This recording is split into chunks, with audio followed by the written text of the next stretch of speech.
chapter 26. And it came to pass, when Jesus had finished all these words, he said unto his disciples, Ye know that after 2 days the Passover cometh, and the Son of Man is delivered up to be crucified. So after Jesus talked about the destruction of the temple, and what I think is the destruction of Jerusalem in 70 A.D., he moves to talking about his crucifixion and the upcoming Passover feast. The Passover feast was an annual feast on a specific day of the year. It could have been any day of the week. Now, there was also the first day of the Passover feast was called the High Sabbath, and there was also a weekly Sabbath. So you need to understand that when thinking about the days in the week of Jesus' crucifixion.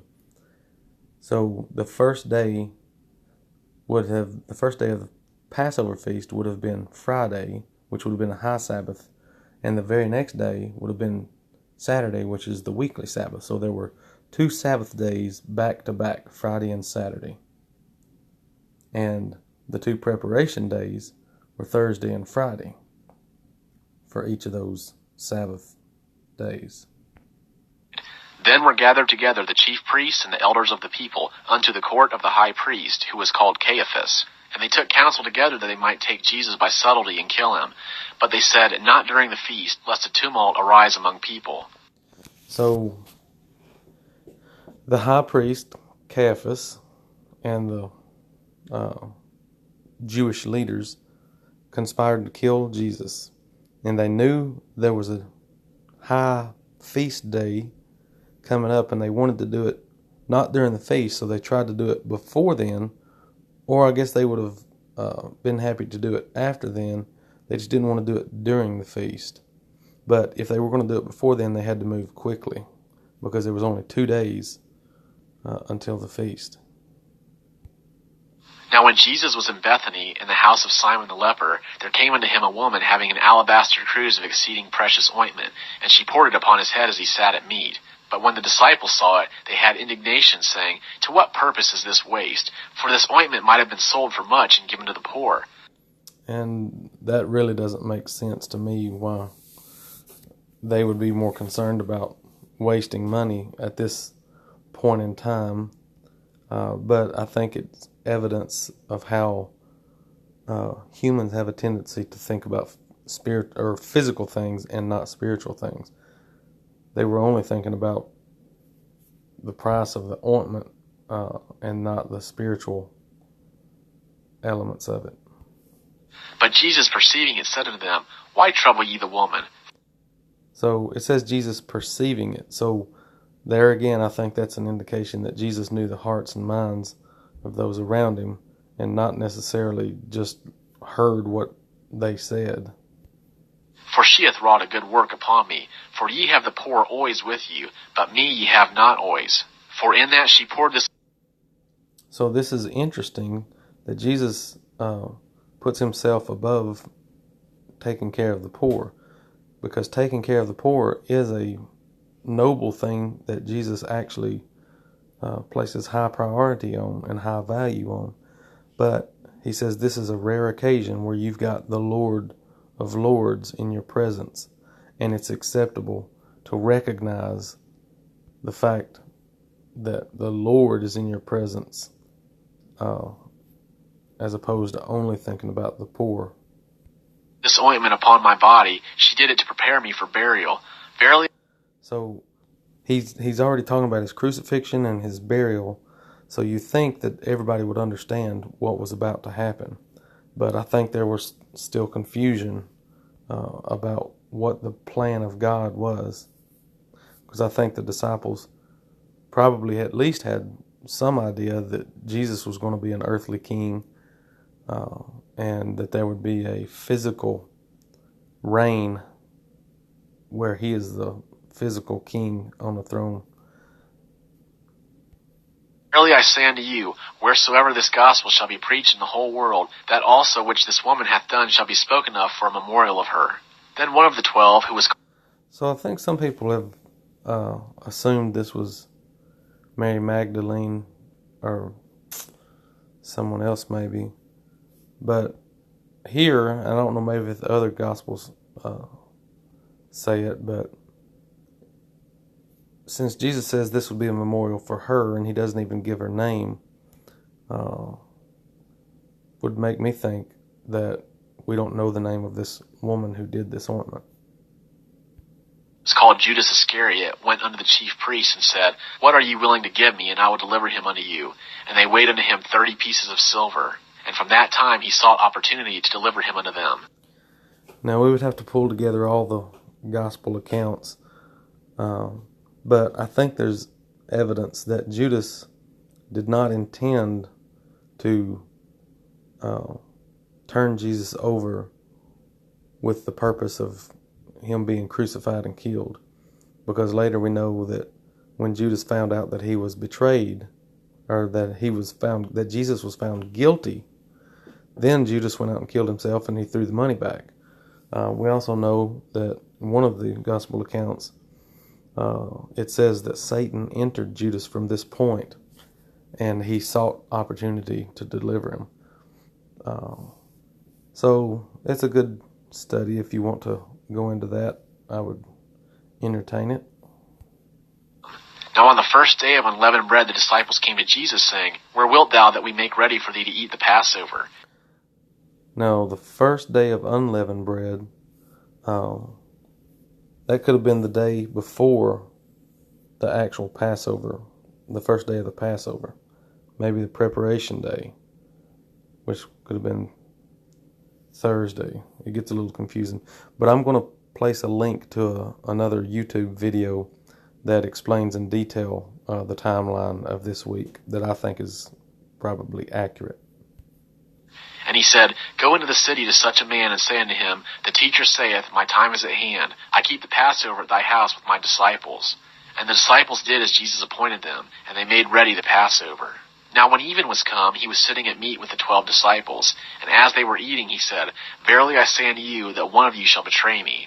And they were exceeding sorrowful, and began to say unto him, every one, Is it I, Lord? So this meal that they were having, I don't think was the Passover meal, because the chief priests and scribes and Pharisees wanted to put Jesus to death before the Passover began. So I think that Jesus was killed on the same day that the Jews were to kill their Passover lamb, because Jesus is our Passover lamb. He's our sacrifice, and he was killed on the exact same day that all the Jews killed their Passover lamb to observe the Passover feast. And he answered and said, He that dipped his hand with me in the dish, the same shall betray me.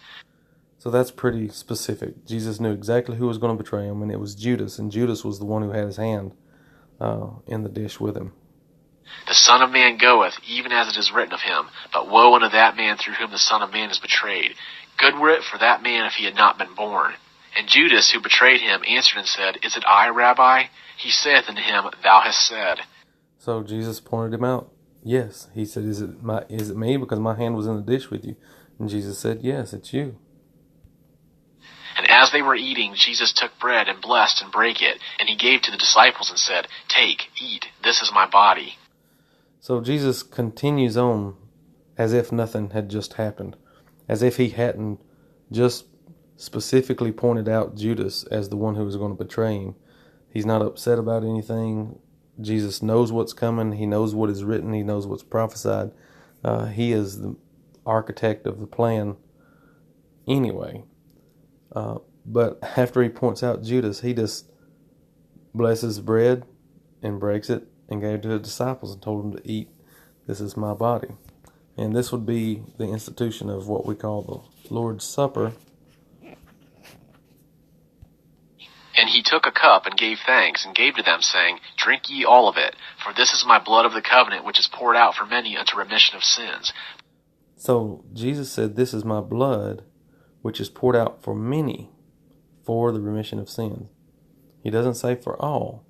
Jesus' blood was poured out for certain people, but not for everybody. It would be for the believers. It would be for those whom were the elect, those whom God would bestow mercy and grace and forgiveness. But I say unto you, I shall not drink henceforth of this fruit of the vine until that day when I drink it new with you in my Father's kingdom. So I'm not exactly sure what Jesus meant by him drinking the fruit of the vine again in the Father's kingdom. Now, I think the kingdom was established at the ascension of Jesus. After he was crucified and resurrected, he was on the earth for 40 days, and then he ascended, and then 10 days after that was the day of Pentecost, where 3,000 souls were baptized and the church was established. So that was the beginning of the kingdom when Jesus was on his throne in heaven, and the church was established with those 3,000 people on the day of Pentecost. Now, when Jesus was actually drinking it, I don't know if it's figurative, since he's in heaven and we're on earth and we're taking the fruit of the vine in the Lord's Supper, and he's taking it with us in the kingdom. That's, I guess, my best guess as to what that means. And when they had sung a hymn, they went out into the Mount of Olives. Then saith Jesus unto them, All ye shall be offended in me this night, for it is written, I will smite the shepherd, and the sheep of the flock shall be scattered abroad. So here, I think that this is obviously the fulfillment of prophecy, that all the disciples would flee and be scattered when Jesus is taken. And so I wonder, was it simply the weakness of human flesh and the foreknowledge of God that made this prophecy? Or did God actually force this prophecy to be fulfilled by overcoming the will of the men, because they were certainly determined that they would not be scattered or made to offend, as we'll see in just a second. But after I am raised up, I will go before you into Galilee. But Peter answered. So Jesus spent most of his time in the book of Matthew in Galilee, and he tells them after he is resurrected, he will go back to Galilee and meet them there. Jesus said unto him, If all shall be offended in thee, I will never be offended. Jesus said unto him, Verily I say unto thee, that this night, before the cock crow, thou shalt deny me thrice. Peter saith unto him, Even if I must die with thee, yet will I not deny thee. Likewise also said all the disciples. So Peter stands up first and says, I will die with you tonight rather than deny you. I believe you are the Son of God, the Messiah, and I will die with you tonight if I need to. Now, and then it says, likewise also said all the disciples. So all 12 of them said, we're willing to die tonight. But yet, immediately, or I guess after a few hours or sometime later in the same night, they all flee as a fulfillment of prophecy. So they were very determined that they were ready to die, but then just a few moments later, they all flee and deny Jesus. It's very curious to me. I think that certainly there's a weakness of the flesh, certainly. But I think there could be more to it than that. I think it could be a guaranteed fulfillment of prophecy, the carrying out of the will of God in this instance. Then cometh Jesus with them unto a place called Gethsemane, and saith unto his disciples, Sit ye here while I go yonder and pray. And he took with him Peter and the 2 sons of Zebedee, and began to be sorrowful and sore troubled. Then saith he unto them, My soul is exceeding sorrowful, even unto death. Abide ye here, and watch with me. And he went forward a little, and fell on his face, and prayed, saying, My Father, if it be possible, let this cup pass away from me. Nevertheless, not as I will, but as thou wilt. So, this is giving us an example of how we should pray. Jesus is asking for something that he physically wants. He physically, as a man, does not want to endure punishment and torment and anguish that he knows that he's supposed to endure. But he says, nevertheless, not as I will, but as thou will.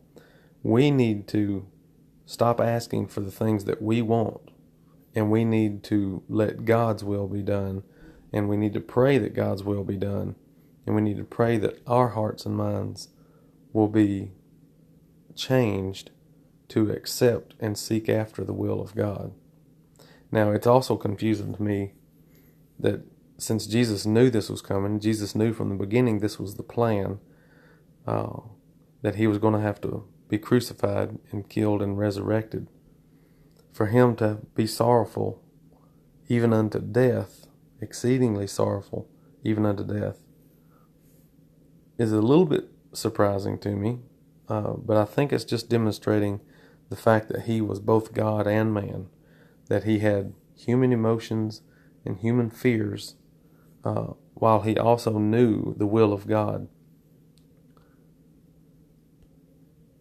And he cometh unto the disciples, and findeth them sleeping, and saith unto Peter, What, could ye not watch with me 1 hour? Watch and pray that ye enter not into temptation. The spirit indeed is willing, but the flesh is weak. So Jesus gives Peter some praise while he rebukes him, and says, your spirit is willing, but your flesh is weak. So he was falling asleep. So he didn't have the same sense of urgency that Jesus had. Jesus knew that something was about to happen. And Peter, maybe he thought they were safe in this Garden of Gethsemane and nobody would know where they were. So why not go to sleep? We can worry about things tomorrow. And I guess that makes you think, you're not supposed to worry about anything, be anxious for nothing, but in everything with prayer and supplication. So since Jesus was exceeding sorrowful, even unto death, I don't know if you would call it worry or anxiety, but it's certainly close to that. And we experience the same sort of things, and we don't need to feel guilty if we, in the flesh, feel some worry and anxiety. Now, I do think we need to not let that overcome us, and we need to focus on spiritual things and recognize that God's in control. Again a second time he went away and prayed, saying, My Father, if this cannot pass away, except I drink it, thy will be done. So this cup that he was about to drink was the cup of anguish and the cup of sorrow, the scourging and the crucifixion. That's the cup that he was about to drink. And he came again and found them sleeping, for their eyes were heavy. And he left them again and went away and prayed a third time, saying again the same words. So this night, this evening, this late evening, would have been on our Wednesday night, which would have been their Thursday, because their days started on the evening at 6 p.m. So Jesus was in the garden on our Wednesday night, their Thursday night, because their night comes first, and he was going to be on trial Thursday morning, or Thursday through the night, and then by Thursday morning they'll have him on the cross, and they want to get him off the cross by Friday, because Friday is the high Sabbath, or the first day of the Passover feast. So we're at Wednesday night now, which they would call Thursday night. Then cometh he to the disciples, and saith unto them, Sleep on now, and take your rest. Behold, the hour is at hand, and the Son of Man is betrayed into the hands of sinners. Arise, let us be going. Behold, he is at hand that betrayeth me. And while he yet spake, lo, Judas, one of the 12, came, and with him a great multitude with swords and staves, from the chief priests and elders of the people. Now he that betrayed him gave them a sign, saying, Whomsoever I shall kiss, that is he. Take him. And straightway he came to Jesus and said, Hail, Rabbi, and kissed him. And Jesus said unto him, Friend, do that for which thou art come. Then they came and laid hands on Jesus and took him. And behold, one of them that were with Jesus stretched out his hand and drew his sword and smote the servant of the high priest and struck off his ear. So from the other Gospels, we know that that's Peter that drew his sword and cut off the ear of Malchus. Then saith Jesus unto him, Put up again thy sword into its place, for all they that take the sword shall perish with the sword. Or thinkest thou that I cannot beseech my Father, and he shall even now send me more than 12 legions of angels? So maybe Peter's idea of, I'm willing to die with you tonight, was, I'll fight with my sword until I die. But Jesus corrected him here and said, don't fight. And so then Peter's confused. Well, what am I supposed to do then? I can't just let them take you and kill you, or take you away from me. I'm willing to fight to the death. I'm not willing to watch you die. Maybe that was his thought. How then should the scriptures be fulfilled that thus it must be? In that hour said Jesus to the multitudes, Are ye come out as against a robber with swords and staves to seize me? I sat daily in the temple teaching, and ye took me not. But all this has come to pass that the scriptures of the prophets might be fulfilled. Then all the disciples left him and fled. So this is all guaranteed to happen because it was fulfillment of prophecy. And it was prophesied that it would happen exactly this way. And the disciples all left him and fled. So exactly what Jesus told them a few moments before, that they would all flee, when they all had agreed that they were willing to die this night. Now they fled as a fulfillment of prophecy. And they that had taken Jesus led him away to the house of Caiaphas the high priest, where the scribes and the elders were gathered together. But Peter followed him afar off, unto the court of the high priest, and entered in, and sat with the officers to see the end. Now the chief priests and the whole council sought false witness against Jesus, that they might put him to death. And they found it not, though many false witnesses came. But afterward came two, and said, This man said, I am able to destroy the temple of God, and to build it in 3 days. So they had all these people coming up and making claims against Jesus, but their claims were not good enough to, I guess, convict Jesus. But they found two that had an excuse that they were willing to accept. And the high priest stood up and said unto him, Answerest thou nothing? What is it which these witness against thee?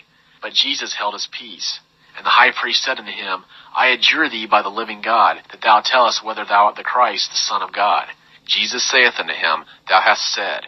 Nevertheless I say unto you, henceforth ye shall see the Son of Man sitting at the right hand of power, and coming on the clouds of heaven.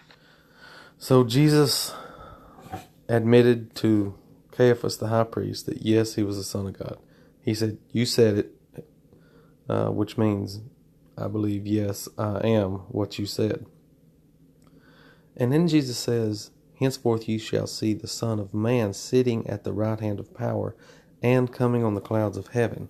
Now we had already read about, in the previous chapter or two, about how Jesus was going to come in the clouds with the angels, with the glory, and bring judgment.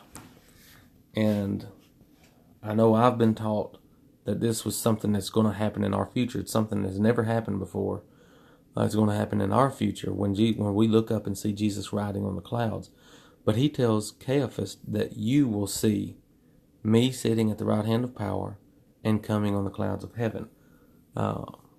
Either this was something they physically saw in the first century, or it's figurative language. But I think it certainly happened in the first century. And they recognized it. See, maybe when Caiaphas dies even, he says, then you'll see the Son of Man sitting at the right hand of power. Maybe that after you die and you go stand before the judgment seat of Christ, then you see where he actually belongs. And Caiaphas would recognize that the one whom he crucified was the Son of God who sat on the throne of power. And so that's where I would lean on that. Then the high priest rent his garment, saying, He hath spoken blasphemy. What further need have we of witnesses? Behold. So they couldn't make it stand on the witnesses, but whenever Jesus said he was the Son of God, that was enough for the high priest to accuse him of blasphemy. Behold, now ye have heard the blasphemy. What think ye? They answered and said, He is worthy of death. Then did they spit in his face and buffet him, and some smote him with the palms of their hands, saying, Prophesy unto us, thou Christ, who is he that struck thee? Now Peter was sitting with... Now, what kind of Jew even would that be? What kind of person would that be to treat anyone in that manner, to mock someone and beat them and say, "Who am I? Tell me my name. Who am I that's hitting you?" I mean, it takes a hard heart to do something like that. Without in the court, and a maid came unto him, saying, Thou also wast with Jesus the Galilean. But he denied before them all, saying, I know not what thou sayest. And when he was gone out into the porch, another maid saw him, and saith unto them that were there, This man also was with Jesus of Nazareth. And again he denied with an oath, I know not the man. And after a little while they that stood by came and said to Peter, Of a truth thou also art one of them, for thy speech maketh thee known. Then began he to curse and to swear, I know not the man. And straightway the cock crew. So I really sympathize with Peter and understand his desire to do what is right and to stand by Jesus. And I understand the pain that he would feel when he recognized that he had just fulfilled the prophecy that Jesus told him a few hours before, that he would deny him, when Peter promised that he was willing to die for him this night. Now he would deny him 3 times. And Peter remembered the word which Jesus had said, Before the cock crow, thou shalt deny me thrice. And he went out and wept bitterly. So he was exceeding sorrowful. Peter was sorrowful now that he had betrayed Jesus, that he had denied Jesus. Now the difference here from Peter and Judas, Judas kills himself when he realizes his error, and Peter becomes more determined to make amends for his mistake. So that's Matthew 26, and I'm going to post a link down below for another video for the timeline, which I think is very interesting. And I appreciate you listening, and I would appreciate any comments down below.